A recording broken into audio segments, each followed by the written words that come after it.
Tens of thousands of years ago, ancient civilization knew stuff that science is only rediscovering now. One of the things I want to talk about in this video is the Hermetic Principles. These principles provide a framework for the mechanics and rules that govern reality itself. And yet, they were taught tens of thousands of years ago. How did they know? For each principle, I want to show you how modern science is finally catching up with these ancient teachings. And by bridging science and these ancient teachings, it will provide us with a better and more expanded perspective of reality itself.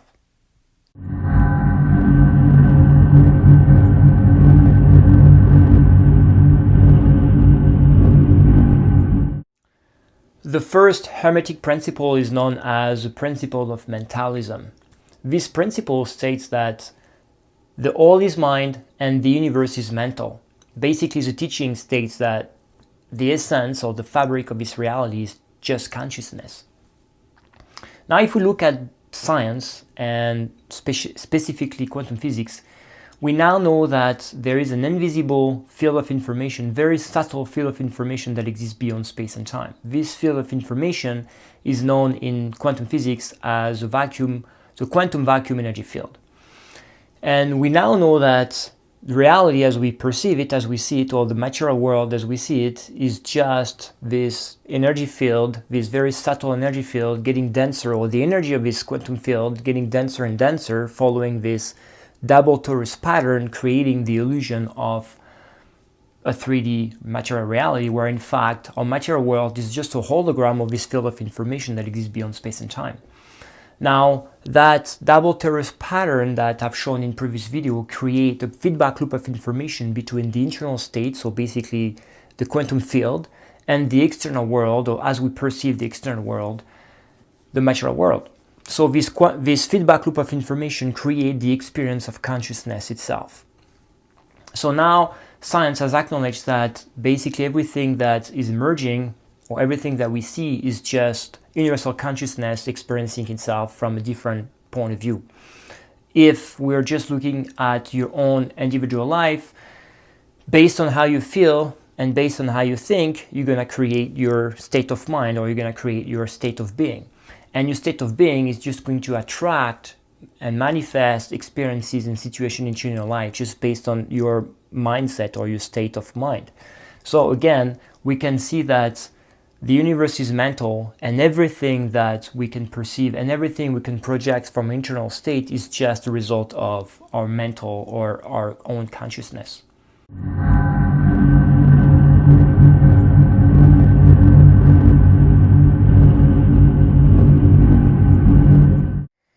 The second principle of Hermetism is known as the principle of correspondence. So teachings state that there is always a correspondence among the laws and phenomena of the various planes of existence. This is where the axiom, as above, so below, as within, so without, is coming from. Now, if we look at science and our reality, we've been taught Euclidean geometry for a very long time, and that's what we've been using to build our cities, using square, rectangles, triangles, and circle to build our houses or architecture, and so on and so forth. But when we look at nature and when we look at our reality itself, it doesn't follow Euclidean geometry, but it follows fractal geometry. Fractal is derived from the Latin and it means fragmented. So fractal geometry is basically a geometry that follow geometric shape and patterns that keep repeating themselves at the tinier scale all the way to the galactic scale. So we can see there is some correspondence between the quantum scales and all the way to the galactic scale. So if we look at these fractals, they usually follow sacred geometry patterns such as the Platonic solids and very precise sequence of or series of numbers such as the Fibonacci sequence or the golden ratio. And these numbers, this sequence of numbers or these Platonic solids and sacred geometry patterns are everywhere in nature, whether it's at the quantum scales and all the way to the galactic scale. So there is clearly, and science has clearly has clearly acknowledged that there is a correspondence between the micro world and the macro world. And this correspondence helps us to understand phenomena that we cannot see or perceive, because we know they're going to follow the same patterns and the same fractals that the one we can see and perceive.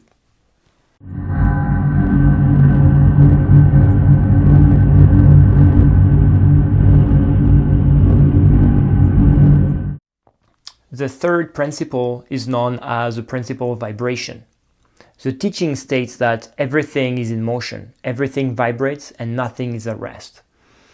Again, when you look at modern science, and especially quantum physics, now we have acknowledged that everything is energy. Everything is energy vibrating at specific frequency. So the world that we can see and perceive with our five senses is just basically energy that is vibrating at a frequency of the visible light spectrum, or lower than the speed of light, creating the illusion of a tangible matter reality, where in fact is just denser energy vibrating at a slower pace that creates this hologram of this field of information vibrating much and much faster.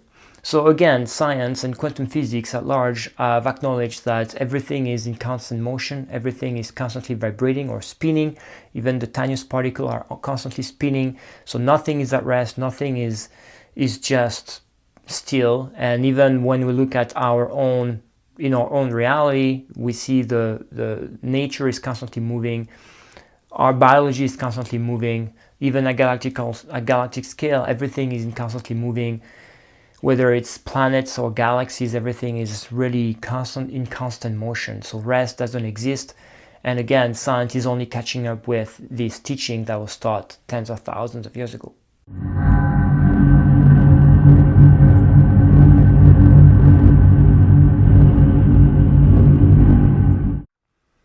The fourth principle is known as the principle of polarity. What the teaching states is that everything is dual, everything has poles, everything has its own pair of opposites, and opposites are identical in nature, but different in degrees. So the interesting fact about this principle is that the teaching said that opposites are identical. So how can they be identical? So now if we look at the world around us and science, if we look at a wave, a sinus wave, where we see this plus and minus, this peak and this valley, this peak and this valley, so that's the principle of polarity, where it is a plus and a minus, a plus and a minus. And again, this sinus wave is just a continuous sinus wave, and yet we have a peak and a valley in that same sinus wave. So again, what we can see here is that they are not opposite, but they are the same thing, just different in terms of frequency or in terms of degree. I could give you another example when it comes to hot and cold. Nobody can say when heat starts and when cold starts. There is no absolute heat or there is no absolute cold. They are always relative to each other. We can, the only difference between heat and cold, it will be a difference of degree in this case. Temperature, night and day, same thing. Summer and winter, same thing. They are not opposite. Night and day is just a difference in time, but they are the same, following the same motion, the same movement, creating the night and day, just a different in time. And it's the same thing for our own thoughts and emotions. I made a video, and you can check it out when I talk about the emotions and the frequency associated with the emotions, and we realize that every emotion that we feel carries a very specific frequency. So whether it's love or peace or hate or anger, they all have different frequencies, but they are the same energy, just carrying different or traveling a different frequency or spinning a different frequency. So again, we realize that polarity are not opposite, but are just identical in nature. They are just different in degree, just helping us to adjust to the different frequency so that we can feel or we can be in certain states and not see polarity as bad or good, but they are just the same thing. And this is where we can actually try to be in the center and just be detached from the positive and negative, or this principle of polarity, or the swing of the pendulum always, and just be in the center so that we can be in a neutral point of existence.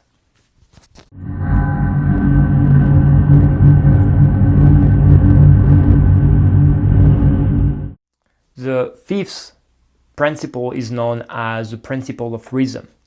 What the teaching states is that everything flows out and in. Everything has its tides. All things rise and fall.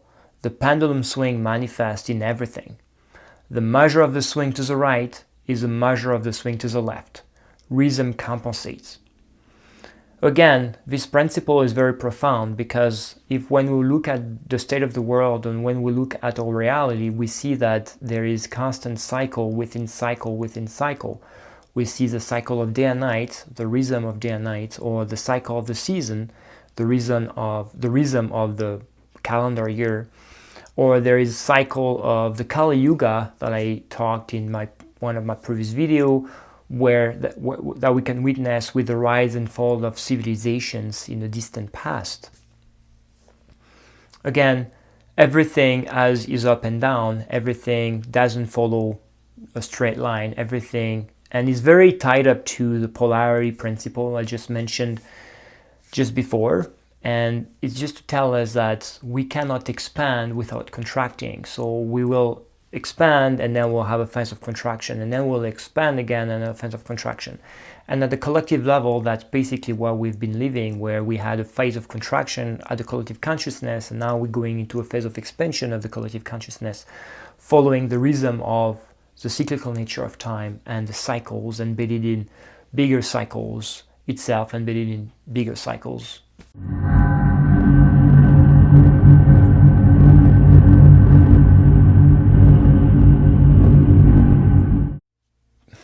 The sixth principle is known as the principle of cause and effect. What the teaching says is that every cause has its effect, and every effect has its cause. Everything happens according to law, and chance is but a name for law that is not recognized. Again, if we look at the science here, this is known as the action-reaction phenomenon in science. Every decision you're going to make into your life is going to produce an effect or have a consequence or a timeline into your own life. Every action you're going to have an effect or a consequence into our reality. Every thoughts and feelings you're going to generate or produce is going to affect your state of being, and as a result of this is going to affect whatever life situation or life experience you're going to manifest. So if you change the frequency of something in this 3D reality, you're going to affect the shape of that same physical form or physical object that you are changing the frequency at. Everything is energy, everything is frequency, and as soon as you change the frequency of something using your words, your thoughts, your feelings, whatever it is, or even devices, instruments, you're going to generate a consequence in the 3D reality, because everything is emerging from this energy field, and everything is going to manifest based on the information in the energy field. So if you change the information in the energy field, you're going to change how it's going to manifest into your life.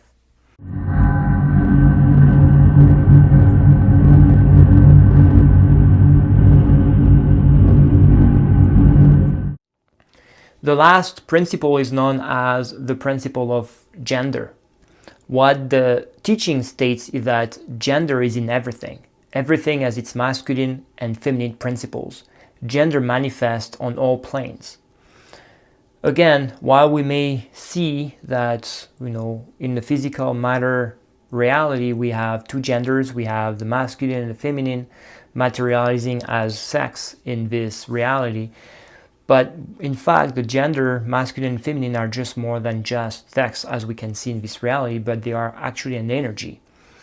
While we know that we need the feminine and the masculine on the physical side to co-create a new life, we will need a masculine and feminine and the energy associated with it in order to co-create a project or co-create or make manifest our dreams. The masculine side of things is usually associated with willpower, strength, action, and the feminine side of the energy is usually associated with the intention, the seed, the imagination, the creativity, and that's when we can have both, or when we can have the union of the feminine and the masculine, the union of the dream, the imagination, and the action to make the dream manifest. This is how we typically manifest, our life in this reality. And it's even on the physical level. We have the brain, and we have the left side of the brain, which is associated with the masculine side, which is the intellect, which is more the down-to-earth Cartesian mind. And then we have the right side of the brain, which is the creativity, which is the feeling side of us, which is associated with the feminine side. So again, these two energies are everywhere, manifest in everything, and they are very specific frequency and specific energy that we both need to incorporate in order to make manifest our life we desire. Now, if you want to know more about this topic, where I go in much more details, I invite you to check out my book on Amazon, The Science of Breaking Free. I'll leave the link down in the description. In the book, I talk about the different principles, and I go much deeper in the science and deeper in the teachings to explain how modern science and ancient teachings are finally coming together to give us this expanded view and perspective of our reality. If you enjoyed the content of this video, please like the video using the button down below, subscribe to my channel, and for now, I'll see you in the next one.